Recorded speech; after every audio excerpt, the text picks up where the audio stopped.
Écoute, je dispose de très peu de temps, mais je dois dire ceci à celui qui trouvera mon enregistrement.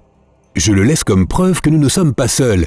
Si tu l'écoutes, utilise-le comme tu veux, mais ne laisse personne d'autre te le prendre. C'est trop dangereux. Je vais essayer d'être bref. Ma vie est parfaitement ennuyeuse. Je suis un employé de bureau ordinaire qui peut facilement être remplacé par n'importe quel autre. Je vis dans un petit appartement en banlieue que je loue.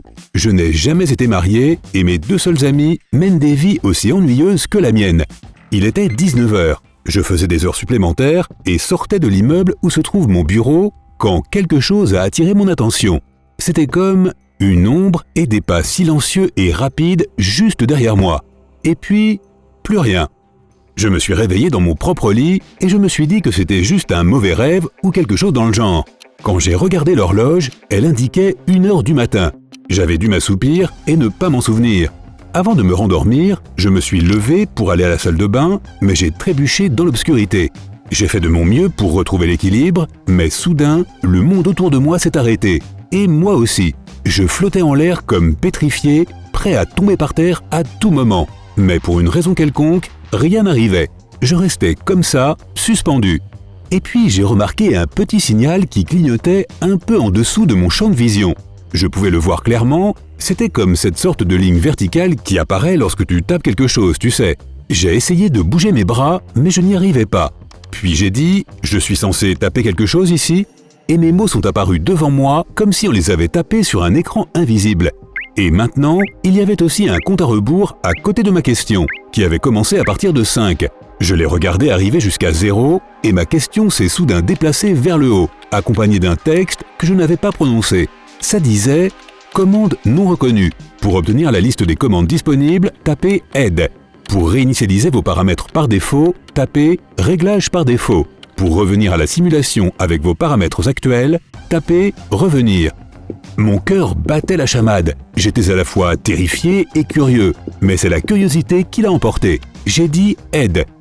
Et une énorme liste de commandes est tombée devant moi par ordre alphabétique.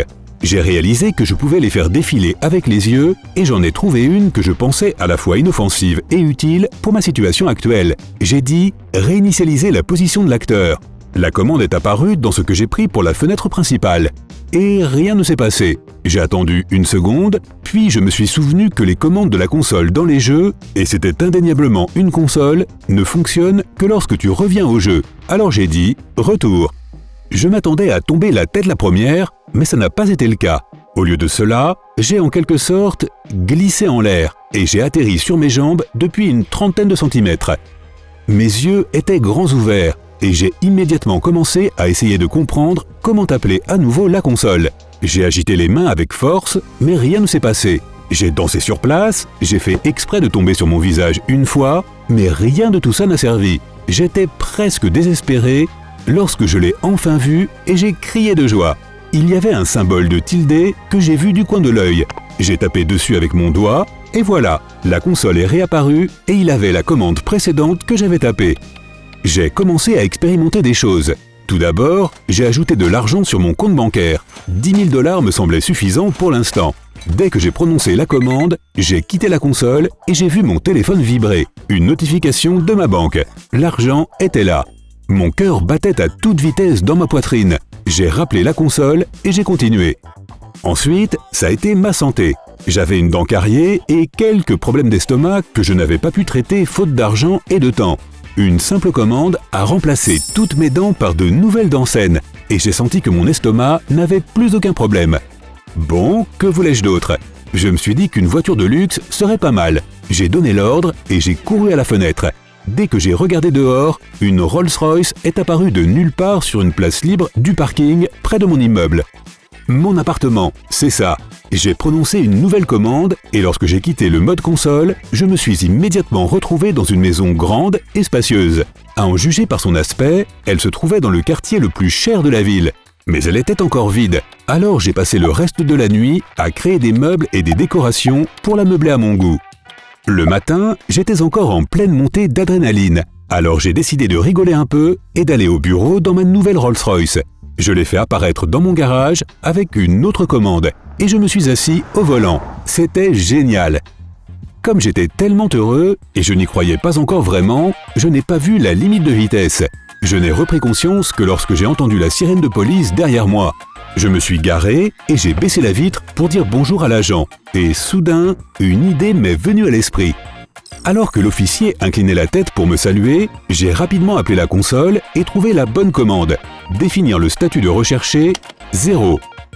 Je l'ai prononcé, je suis revenu et j'ai vu l'officier me faire signe et me dire « Très bien monsieur, je voulais juste vérifier que vous alliez bien. » Et après cela, il est reparti. Je me sentais invincible. Je pouvais faire tout ce que je voulais et m'en sortir à chaque fois. En pensant à cela, j'ai fait débouler 2 copains dans ma voiture et je leur ai tout expliqué. Ils étaient assis là, tout étonnés. Ensemble, nous sommes allés à mon bureau où je voulais montrer ma nouvelle vie. J'ai garé la voiture devant le bâtiment et je suis entré à l'intérieur. En rentrant, j'ai créé 2 millions de dollars dans un sac à dos, je l'ai ouvert et j'ai commencé à distribuer des paquets de 20 000 dollars à toutes les personnes que je rencontrais. Ils me regardaient comme si j'étais fou et je me sentais un peu comme ça d'ailleurs, mais je n'en avais plus rien à faire. Je ne me souciais plus de rien maintenant, j'étais omnipotent. Et alors que je distribuais encore un paquet d'argent, quelqu'un m'a attrapé par le poignet. Je ne connaissais pas cette femme, mais elle semblait me connaître. J'ai roulé des yeux et j'ai appelé la console. Avec malice, j'ai décidé de la téléporter à l'extérieur du bâtiment. Et j'ai dit « Déplacez le PNJ à la position extérieure du bâtiment ». En souriant, j'ai fermé la console, mais elle me tenait toujours le bras et me fixait droit dans les yeux. « Je sais ce que tu fais », m'a-t-elle dit. J'ai senti un froid me parcourir la colonne vertébrale. « Quel est ton nom ?» m'a demandé la femme. J'ai failli dire mon nom, mais je me suis arrêté. « Pourquoi tu me le demandes ?» Elle a souri et n'a rien dit. 2 autres personnes sont apparues à côté de nous, toutes les 2 me regardant aussi attentivement que la femme. J'ai paniqué et je me suis téléporté dans ma nouvelle maison. À mon grand soulagement, la main qui me tenait le poignet a disparu et je suis tombé à genoux, haletant de terreur. Quelqu'un était à ma poursuite, mais il avait besoin de mon nom pour me contrôler. Je ne devais surtout pas leur faire savoir qui j'étais. J'ai fait défiler les commandes en cherchant celles qui pouvaient avoir un rapport avec mes papiers d'identité et en rassemblant absolument tout ce qui pouvait me permettre de savoir qui j'étais. Finalement, je les ai tous trouvés et je les ai jetés au feu dans la cheminée. Puis, avec une seule commande, je me suis effacé des mémoires de mes amis, de mes collègues et même de ma famille. Ils ne trouveraient aucune trace de moi et ne pourraient pas me contrôler. Je regardais mes papiers qui brûlaient dans les flammes quand j'ai entendu frapper doucement à la porte d'entrée. Le cœur battant, j'ai étouffé mes pas avec une commande et suis allé voir qui c'était. Devant ma porte se tenait cette même femme. Je suis devenu invisible et j'ai traversé le mur extérieur pour passer derrière son dos. Mais au même moment, elle s'est tournée calmement vers moi et m'a dit « Pas besoin de te cacher, je sais où tu es ». J'ai failli m'évanouir de peur. N'aie pas peur, il faut qu'on parle. S'il te plaît, entre, je ne te ferai pas de mal. Et elle a franchi la porte sans même l'ouvrir. Je suis entré dans la maison après elle et je suis redevenu visible. Ça ne servait plus à rien de me cacher. Elle s'est assise dans mon fauteuil comme si elle était chez elle et a attendu que je m'assoie aussi. Quand je l'ai fait, elle s'est mise à parler. « Je ne connais pas ton nom et tu ne connais pas le mien, et cela va rester ainsi. Mais sois bien sûr d'une chose, si tu continues à vivre ainsi, à créer des choses à partir de rien, d'autres viendront te chercher et ils auront les moyens de te soumettre. » Mais qui sommes-nous ? Je pensais que j'étais seul. La tête me tournait.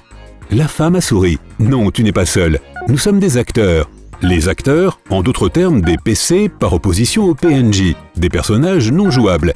Quelqu'un vient de te réveiller. La plupart des personnes que tu connais sont des PNJ adaptés à ta vision du monde. Mais il y en a d'autres comme toi et moi. Et certains d'entre eux veulent que nous dirigions ce monde sans conteste. Ils nous chassent et nous les chassons. Rejoins-nous et nous te donnerons une protection en échange de tes pouvoirs. Et voilà, c'est tout. C'est comme ça que j'ai appris que j'étais dans un jeu de simulation. J'ai rejoint le groupe d'acteurs dirigé par Jeanne. C'était le pseudonyme que cette femme avait pris. Nous avons convenu de ne jamais partager nos vrais noms, même entre nous. Je mène une vie ordinaire, mais je laisse ce message à celui qui le trouvera. Si tu l'entends, tu remarqueras bientôt des changements radicaux dans ta vie. N'aie pas peur, cela signifie que tu es en vie.